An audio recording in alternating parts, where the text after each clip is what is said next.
Halo, jumpa lagi dengan saya di Oki Rizan Channel. Baiklah, pada kesempatan kali ini kita akan kenalan dengan struktur percabangan.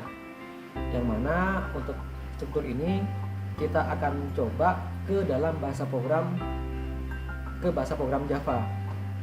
Nah, walaupun program Java ini adalah bahasa program yang konsepnya object oriented, tetapi struktur percabangan ini juga perlu digunakan di dalam program.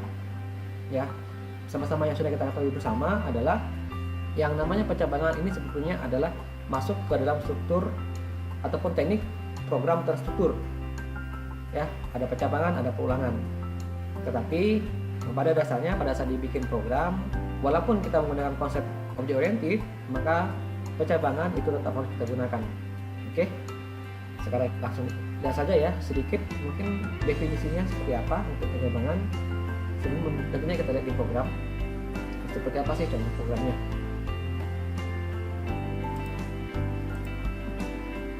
Nah, kita lihat mengenai percabangan apa sih fungsinya di dalam program. Jadi kalau dari definisinya ya, percabangan ini fungsi adalah untuk menentukan satu dari sekian banyak pilihan yang sudah disiapkan oleh program. Artinya dengan kata lain, dengan konsep percabangan ini kita bisa memilih mana sintak program itu dikerjakan atau tidak. Nah, sebagai contoh di program itu di bagian mana sih pada saat kita mau di bagian mana kita gunakan seluruh percabangan. Contohnya adalah pada saat kita mau login ke dalam sistem, ya, ke sistem ataupun contohnya masuk ke Gmail. Nah, di Gmail itu biasanya kita diminta untuk memasukkan apa nama usernya, user kita apa, terus kita diminta untuk memasukkan apa password yang kita buat. Nah, pada saat kita mau login, disitulah peran dari struktur percabangan. Dia akan menentukan kita boleh masuk atau tidak, seperti itu. Jadi dia yang menentukan apakah betul ini user yang tepat atau tidak. Jadi pada dasarnya pada saat kita gunakan struktur percabangan itu, yang dicek adalah ada beberapa sintak program yang bakal dilempati ataupun dikerjakan. Nah, kemudian yang jadi kunci pokoknya di percabangan ini ada satu bagian yang disebut dengan condition. Nah, bagian inilah yang nanti akan menentukan grup ataupun kelompok apa yang bisa dikerjakan. Ya, seperti ditayangkan di depan ini, kondisi ini yang menentukan apakah sebuah sintak itu dikerjakan atau tidak sama sekali. Ya, namanya adalah kondisi. Oke, jadi di percabangan ada salah satu bagian yang namanya kondisi yang menentukan pilihan seperti itu. Nah, kemudian kita lihat apa sih yang disebut dengan kondisi. Jadi kalau definisi aslinya, kondisi itu adalah ungkapan ataupun pernyataan yang mengandung nilai true atau false. Jadi ini kondisi itu isinya cuma dua jawabannya. Jadi hasilnya cuma dua hasilnya, kalau nggak true atau false, cuma itu isinya. Coba lagi, yang namanya kondisi tugasnya adalah untuk membandingkan apakah operan itu betul atau enggak. Nah, siapa yang bertugas untuk menentukan yang bertugas membandingkan adalah namanya operator relasi. Atau dengan kata lain, di kondisi kita akan menggunakan operator relasi yang fungsinya adalah untuk membandingkan operan, begitu. Jadi dari sini kita akan tentukan nilainya benar atau salah. Nah, untuk relasi ya ada 7 ya. 1 2 3 4 5 6 ya, ada 6 macam operator yang kita gunakan yang bisa dipakai untuk membandingkan operan ya. Yang pertama sama dengan, yang kedua tidak sama dengan, yang ketiga lebih dari, yang keempat kurang dari, yang kelima lebih dari sama dengan, yang terakhir kurang dari sama dengan. Ya, kalau di Java simbolnya seperti ini. Ini artinya untuk membandingkan apakah operan A itu sama dengan operan B. Ya, jadi hasil yang dipakai ya, hasil dari relasi ini adalah kalau nggak benar itu salah, seperti itu. Nah, kemudian untuk bentuk pencabangan ya ini hampir sama di semua bahasa program, hampir sama bentuknya di semua bahasa program. Jadi pada dasarnya dia punya 4 macam bentuk dari struktur pencabangan. Kenapa ada 4 macam? Karena ini tergantung dengan berapa banyak jumlah pilihan yang kita siapkan. Dari situ ada pilihan yang perlu kita siapkan. Nah, apa saja yang di sini yang pencabangan? Yang pertama disebut dengan struktur if then. Kemudian ada namanya if then else. Yang ketiga namanya next if. Dan terakhir namanya else with case. Nah, saya ulangi, kenapa ada 4 ini? Ini tergantung dengan jumlah dari pilihan yang disiapkan. Oke. Nah, kemudian sebelum kita lihat ke dalam contoh programnya, untuk bentuk umum dari if seperti ini bentuknya. Ini hampir berlaku di semua bahasa program. Ya. Jadi di sini ada keyword if-nya, kemudian di sinilah kondisinya. Jadi kondisi ini yang menentukan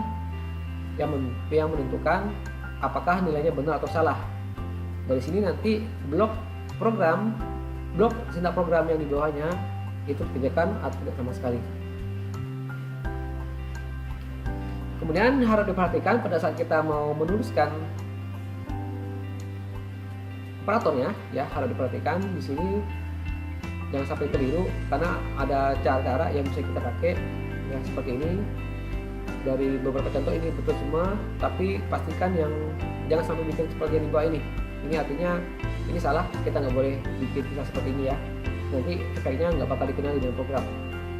Artinya operator relasinya harus, kalau dia pakai menggunakan sama dengan, maka harus dia mepet, harus diempatkan ya, tanpa ada spasinya.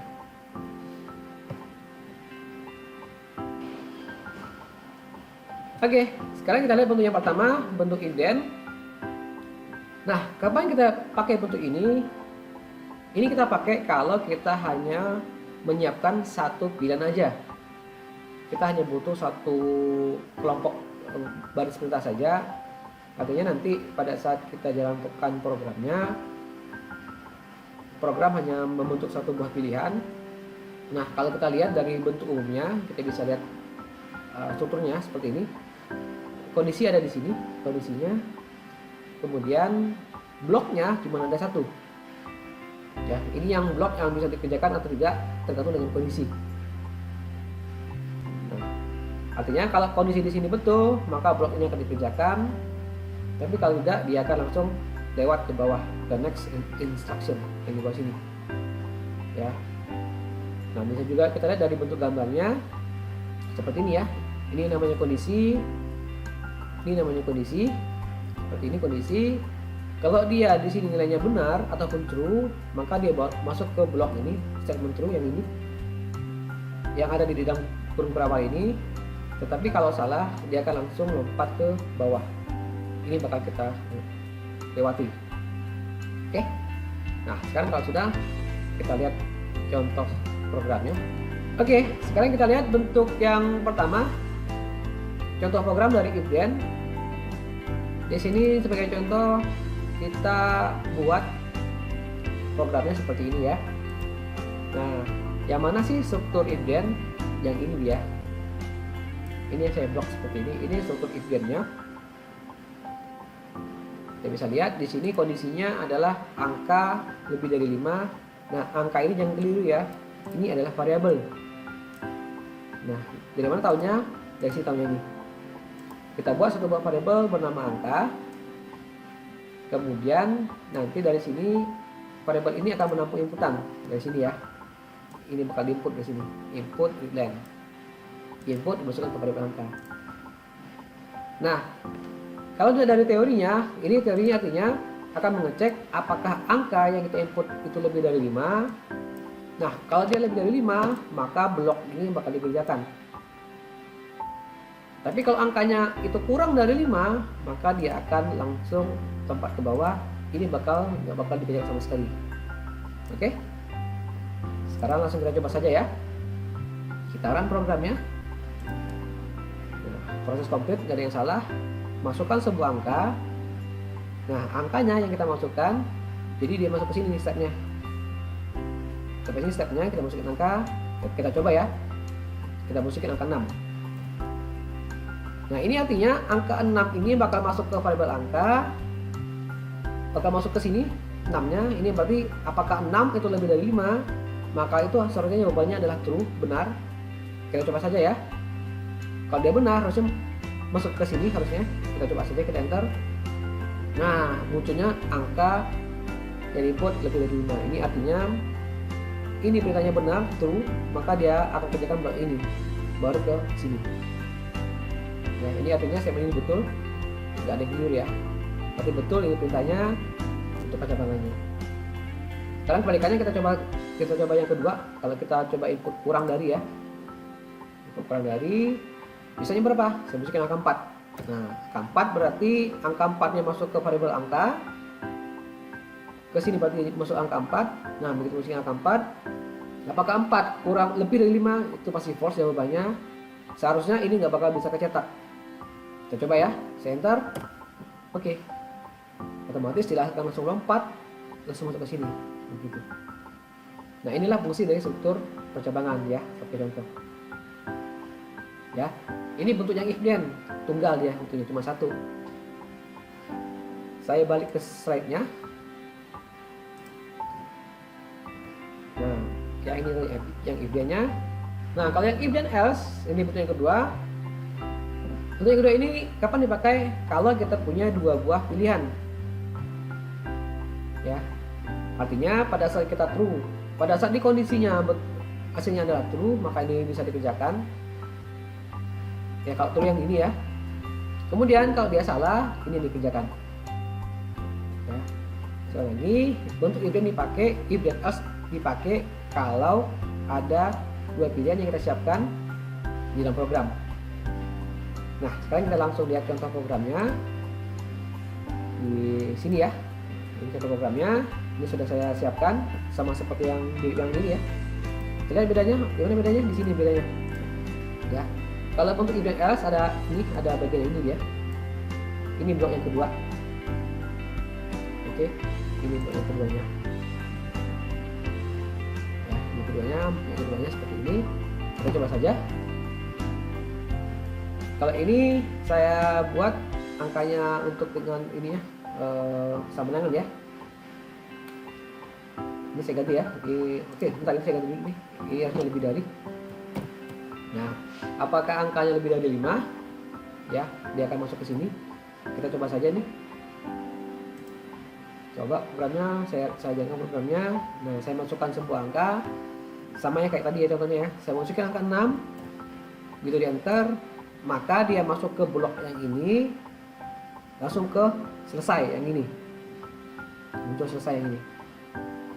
Tapi kalau saya masukin angkanya, kita coba ya. Saya masukin angkanya 4, saya tekan enter, maka dia masuk ke blok ini. Angka input kurang dari 5, baru selesai. Oke, ini ya perbedaannya. Kalau dia betul masuk ke sini, kalau dia salah masuk ke sini.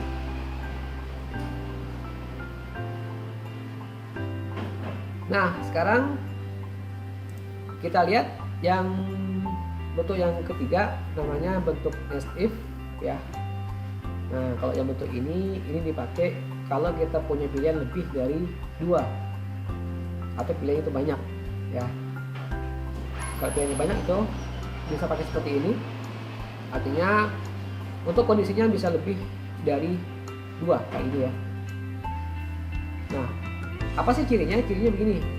Kalau dikatakan else if ya, atau if bersarang, kalau bahasa kitanya namanya if bersarang, kalau kondisinya itu lebih dari 1 kayak gini ya. Ini berarti sudah if ini sudah if bersarang. Karena pilihannya sudah lebih dari 1. Ya, di sini. Dan saya ulangi, kapan ini dipakai? Kalau kita mau membuat pilihan itu lebih dari 2. Nah, di sini contohnya saya masukin angka kondisi pertama ini ya. Ini misalnya kalau kita input angkanya 10 sampai 20 ini isinya. Kemudian kalau kita menginput dari 0 sampai dengan 20 ini isinya. Nah, atau dengan kata lain biasanya kalau kapan ini dipakai? Kalau misalnya seperti ini, kita mau mencari grade. nilai seorang mahasiswa. Ya, nilainya itu bisa A, bisa B, bisa D, bisa E. Berarti ada 5 pilihan, maka bisa gunakan bentuk ini. Ya, kalau ranknya berapa bisa pakai bentuk ini. Ya, ini bentuk next if. Kemudian yang terakhir namanya bentuk switch case. Nah, ini switch case ya. Ini sebetulnya pada dasarnya adalah bentuk if bersarang juga, tetapi dengan struktur yang berbeda. Dia menggunakan perintah switch seperti ini. Ya, perintahnya seperti ini. Sama-sama ini sebagai contoh kita input menggunakan angka. Ya, ini yang jadi pilihannya cuma tunggal ya. Angka tetap ya, angka 1, 2, 3, 4, 5, 6, 7. Ini sebagai contoh kita menginput kode hari ya. Jadi angkanya itu 1 sampai dengan 7. Tapi pada dasarnya yang namanya switch case ini adalah bentuk if bersarang. Oke, ya demikian. Inilah contoh-contoh dari struktur percabangan, yang mana struktur percabangan ini adalah masih tetap dipakai ke dalam bahasa program walaupun dia masih menggunakan struktur object oriented seperti itu. Oke, demikian untuk hari ini. Mudah-mudahan ada manfaat untuk kita semua. Terima kasih atas perhatiannya. Sampai jumpa lagi. Bye.